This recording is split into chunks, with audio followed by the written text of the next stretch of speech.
já é possível fazer a declaração do imposto de renda. Fique atento e não perca o prazo, nem entre naquela correria final que acaba atrapalhando para quem vai fazer, por exemplo, a declaração sozinho.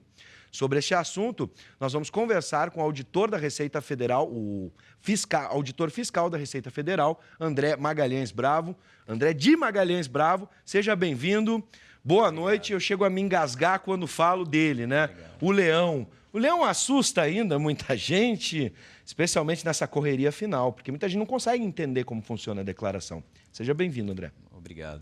A declaração ela tem que ser feita, né, todos os anos, né, nos meses de março e abril. Né? Hoje, a gente tem 3 maneiras de fazer a declaração, né? Baixando um programa pela internet, sim, que a gente chama de PGD, Programa Gerador da Declaração, pelos smartphones e tablets, né, por um aplicativo que se baixa nos smartphones e tablets, e também uma declaração online, que é uma declaração para quem tem certificado digital, essa é mais limitada. Sim. Né? Essa que está na tela aí é o PGD, é o programa onde é gerada a declaração exercício 2016, ano calendário 2015, ou seja, todos os eventos relativos a rendimentos e o patrimônio das pessoas físicas tem que estar informado nesse programa relativamente ao período de 1º de janeiro a 31 de dezembro de 2015. Olha, olhando aqui por cima, parece fácil, né? O que muita gente diz, não, mas é complicado, é difícil, apela para o contador, para o profissional. Agora, antes de a gente entrar, se é fácil, se não é, boa parte das pessoas faz a sua declaração ou contrata alguém e nunca parou para perguntar por quê. Por que fazemos? Didaticamente falando, por que os contribuintes precisam fazer a declaração de imposto de renda? Parece uma pergunta esquisita, né? Que nem por que o nome da banda? Por que o nome da banda é Rolling Stones? Tinha que perguntar para eles, mas enfim. Mas pouca gente parou para perguntar por que fazer a declaração. Sim, normalmente os rendimentos que vão sendo recebidos ao longo do ano vão sofrendo alguma retençãozinha, alguma antecipação de imposto de renda. O famoso reter na fonte? É o imposto de renda retido na fonte. Sim. Por que a gente tem que fazer a declaração anualmente? Porque a tributação incide sobre a totalidade dos rendimentos. Então, é na declaração que a gente soma a totalidade dos rendimentos e chega ao valor do imposto a pagar, tá? Compensando o valor do imposto que já foi recolhido ao longo do ano. Bom, e quem deve declarar a partir de qual renda? Em relação a rendimentos tributáveis, quem tiver rendimento acima de R$ 28.123,91. No ano inteiro? No ano inteiro. Sim. Rendimento tributável sujeito à declaração de ajuste, né? E é melhor a declaração... Bom, essa pergunta é um tanto óbvia, tá? Mas é importante fazer. Logo nos primeiros dias do ano, às vezes a gente fica esperando, por exemplo, os bancos costumam enviar um extrato, né, do anual para que a gente possa incluir na declaração. Ou é melhor esperar um pouquinho, a partir de fevereiro, março, começar a pensar? A hora de reunir papéis também, porque senão fica naquela última semana todo mundo catando papel em tudo quanto é canto. Se o resultado da declaração for imposto a pagar, tanto faz. Você tem que entregar até o dia 29 de abril, à meia-noite. Sim. Mas se for imposto a restituir, aí é interessante entregar o quanto antes, porque os lotes de restituição eles são montados à medida que as pessoas vão entregando. Então, quanto antes entregar, mais vai sair num lote de restituição mais antes, né? Bom, a gente fez um cálculo básico, assim, na nossa produção, na nossa redação, mais ou menos 2.100, pode ser? 2.100, recebendo 13 salários, 2.700, chegaria então aos 28 mil. A partir daí já dá para pensar. Exatamente. A gente tem que pensar em bases anuais. Né? Anuais. E contando o 13º, incluindo... Não, o 13º é fora. O 13º ele está numa tributação exclusiva na fonte. Férias sim. Terço das férias também. Um terço das férias também. Bom, onde é que é possível baixar o programa? No programa, no site da Receita, né? Sim. É www ou idg.receita.fazenda.gov.br. Bom, agora vamos para as perguntas específicas que muita gente tem dúvida e até nos envia pela nossa fanpage, né? facebook.com/ubratv. E para não cair na malha fina, né? Por exemplo, como é que faz para declarar compra e venda de automóvel? Quem comprou e vendeu um carro em 2015? Comprou e vendeu dentro do ano. Isso. Se comprou e vendeu dentro do ano, na declaração de bens, porque assim, a declaração de bens traz dois momentos. No dia 31 de 12 de 2014 e no dia 31 de 12 de 2015. Nesses 2 dias, se você comprou e vendeu dentro do ano, os 2 dias têm que estar zerados. Mas se você comprou o carro em anos anteriores a 2015 Sim. e vendeu em 2015, tem que colocar o custo de aquisição do carro na primeira linha e na segunda linha 0, porque o carro foi vendido durante o ano. Sim. Tá? Esse custo do carro, por exemplo, se eu tiver que buscar um documento antigo para ver quanto eu paguei, ele tem que ser o valor real mesmo? Não é o valor da operação de compra do carro, é o valor que foi efetivamente pago. Incluindo juros, se foi comprado a prazo. Qualquer bem da declaração de bens e direitos tem que ser declarado pelo custo efetivamente desembolsado. CNPJ, como é que funciona? Para quem tem empresa ou microempresa, hoje a gente tem também a relação até mesmo dos autônomos. Sim. O CNPJ é o cadastro das pessoas jurídicas. As pessoas jurídicas, seja ela do Simples ou do regime geral, elas vão ter a sua declaração no momento próprio. Sim.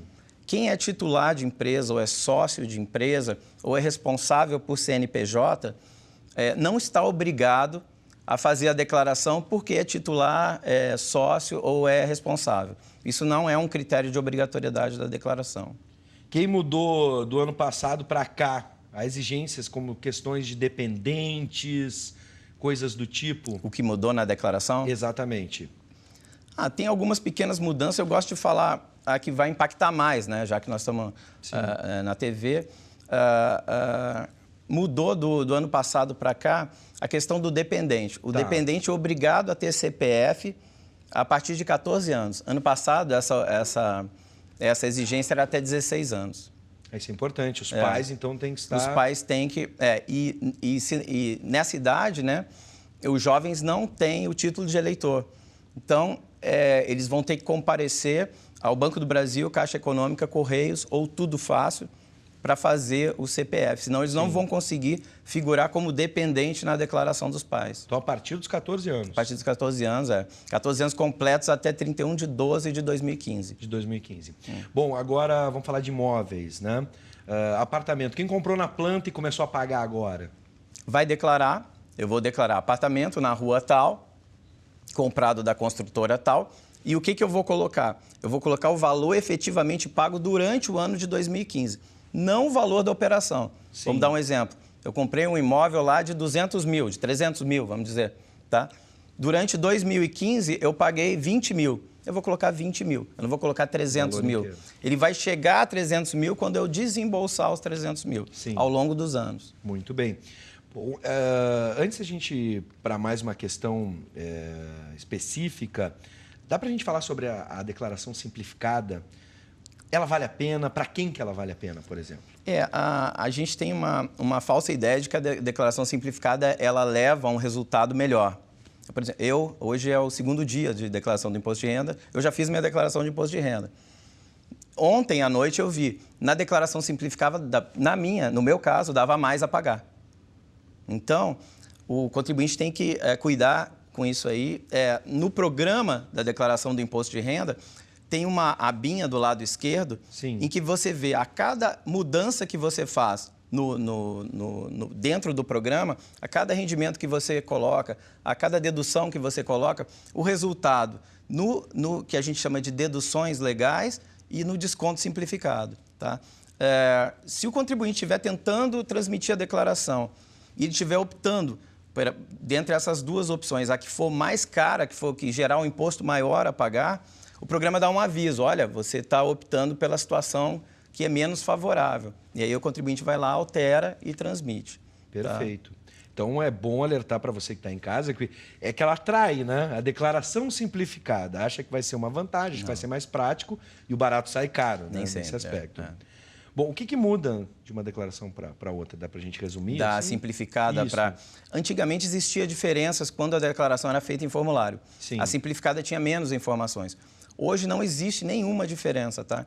Quem faz a tributação pelo regime, modelo desconto simplificado ou deduções legais, tem que preencher as mesmas informações dentro da declaração do imposto de renda. Vamos voltar nos imóveis ali, que eu lembrei de uma outra situação, aluguel. Quem está recebendo aluguel, deve pôr como rendimento, deve declarar? Aluguel é rendimento tributável. Inclusive... Ou até posso incluir box, que é uma modalidade nova. O pessoal anda alugando... O box também é tributável. Garagem, enfim. Sim, os aluguéis são sempre tributáveis. Tem que ter um cuidado, que é o seguinte. Quem recebe aluguel acima do limite mínimo da tabela progressiva mensal, hoje é R$ 1.903,98, tem que recolher mensalmente uma antecipação que chama Carnê-Leão ao fisco. Tá? Antecipadamente? Antecipadamente, Então, recebeu no mês de janeiro, tem que recolher até o final do mês de fevereiro. Sim. Bom, e quem fez reforma no seu... Porque tá difícil de comprar um novo... Com as regras da Caixa mudando para o financiamento, a crise econômica, o jeito é reformar.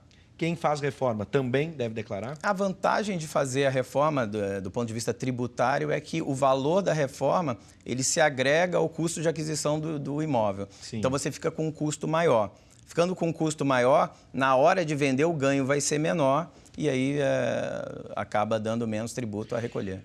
Vou fazer o seguinte, algumas perguntas foram enviadas pelos nossos internautas, né, facebook.com/ubratv, mas a gente vai abrir o telefone para você que tem alguma dúvida, né, específica, 3477-9105, 513477-9105. Ligue agora e faça a sua declaração para ficar amiguinho do leão. O leão é um bichinho simpático, amigo, né? E, claro, ele só morde quem merece. Aliás, falando sobre isso, malha fina, essa expressão, muita gente ouve falar, mas não sabe o que é. O que é cair na malha fina?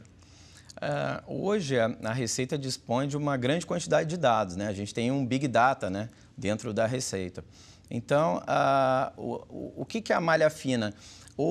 A pessoa cai na malha fina quando há alguma inconsistência entre todas as informações que a gente tem e as informações que são apresentadas na declaração. Sim. Tá?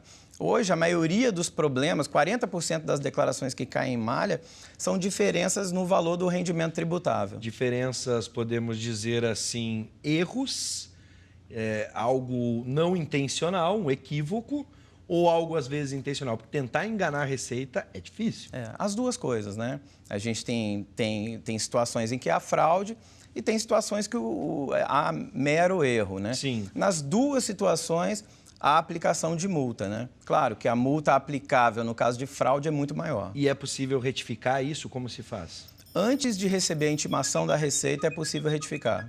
Sim. Bom, a gente já tem telespectadores nos enviando perguntas através do telefone. Vai fazer a pergunta ao vivo aqui pra gente. É a Simone. Simone de Porto Alegre, boa noite, seja bem-vinda. Pode falar com o André. Boa noite. Eu gostaria de saber sobre aposentados. Como é que funciona? Quem é que tem que declarar? Muito bem.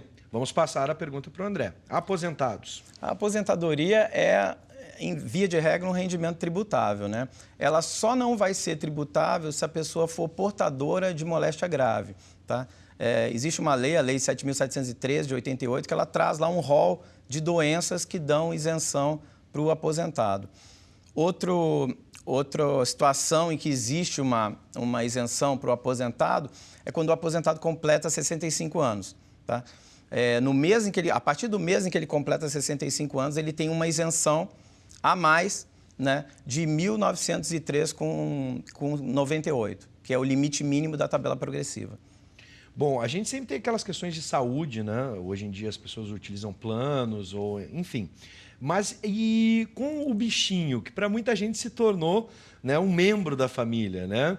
Mais um filhote que a pessoa tem. Né? Tem um filho, tem um cachorro e gasta com o cachorro quase a mesma coisa.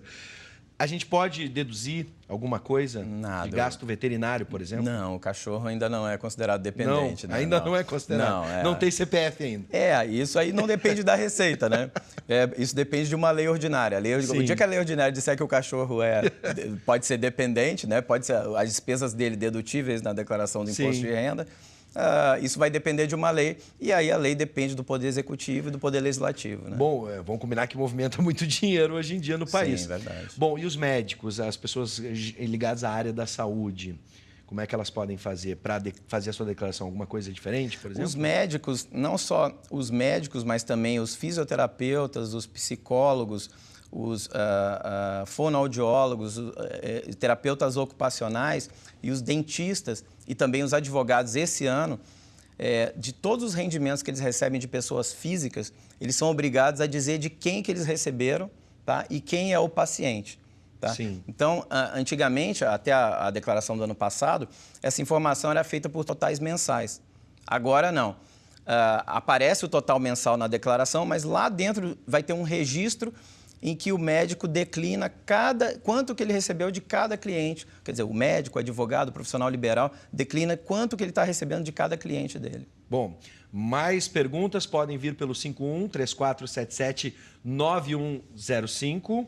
O Iracildo está com a gente. Iracildo é da onde? Da Agronomia, Zona Leste de Porto Alegre. Boa noite, Iracildo. Seja bem-vindo. Pode fazer a sua pergunta para o André. A respeito, eu fiz 75 anos, sou funcionário municipal. Eu gostaria de saber se há obrigatoriedade de fazer o imposto de renda. Muito bem. 65 anos, foi aposentado e era funcionário municipal.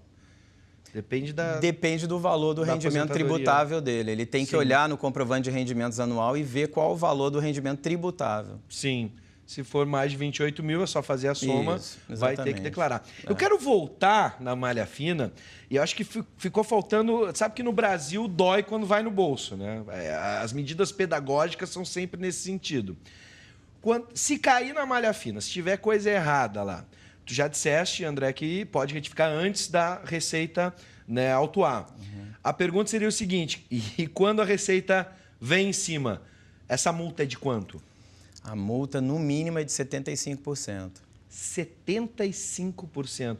É bom a gente repetir esse percentual para as pessoas não acharem que é brincadeira. Tá? Na verdade, é o valor do imposto, mais 75% de multa e mais o juro Selic calculado desde o vencimento do imposto. Então, se a pessoa, por exemplo, deixou de pagar um imposto lá do ano calendário 2011, ele vai pagar o juro Selic de maio de 2012 até a data da autuação. Está super agradável a Selic agora no momento. Exatamente. Né? Então, soma mais de 75% daquele valor da declaração. Exatamente. 75% mais o juro Selic acumulado. Você vai ter que pagar o que tinha que pagar, mais 75% e mais a Selic em cima para reajustar. E a gente falou antes no caso de fraude, né? Havendo fraude e o contribuinte... Constatado não o erro, a fraude Isso, mesmo. quando o fiscal constata que houve fraude e em situações em que o contribuinte não colabora durante o processo de fiscalização, havendo essas duas, a não colaboração e a fraude, a multa chega a 225%. Bom, isso no caso da fraude. Agora um erro, tá? Um erro é sempre 75%. E para retificar, por exemplo, aí, voltando agora, para acalmar as pessoas, botei um 0 a mais, um 0 a menos, enfim. Um 0 a mais na dedução, né? Exatamente. Como é que funciona? Não, normalmente, o que as pessoas têm que fazer? Fazem a declaração de imposto de renda, entram no site da Receita, vão no extrato de processamento da declaração e quando há pendência, a pendência aparece ali. Então, a pessoa vê a pendência e resolve a pendência. A Receita só autua nos casos em que a pendência aparece, em termos de malha fina, né? Sim. A pendência aparece e a pessoa não resolve o problema. Bom, agora nesses minutos finais...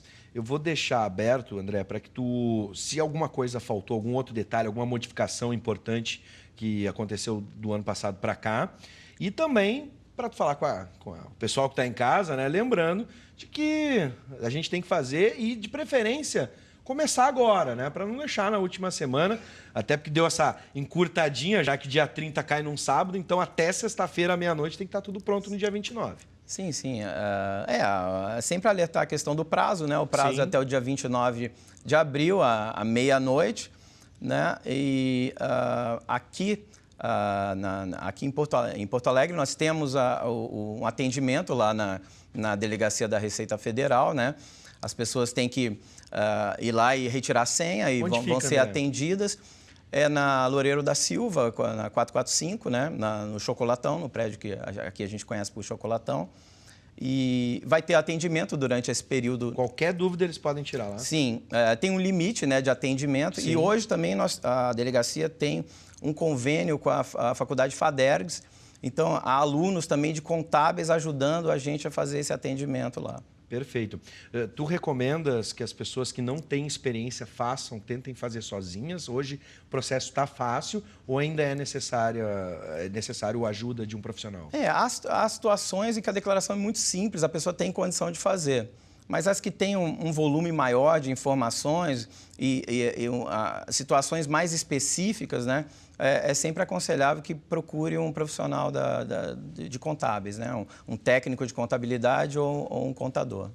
Bom, eu quero agradecer a tua disponibilidade, paciência acima de tudo para nos explicar, né, e trazer essas informações importantíssimas para que a gente saia inteirinho, né, com o leão. Eu já disse, é um bicho amigo de quem declara corretamente, né, faz a sua declaração de forma correta e não tenta fraudar a Receita, porque aí é complicado e a gente sabe que a Receita ela não dorme em serviço. Obrigado, André. Obrigado. Parabéns pelo trabalho. André de Magalhães Bravo, auditor fiscal da Receita Federal. Obrigado. Seja sempre bem-vindo.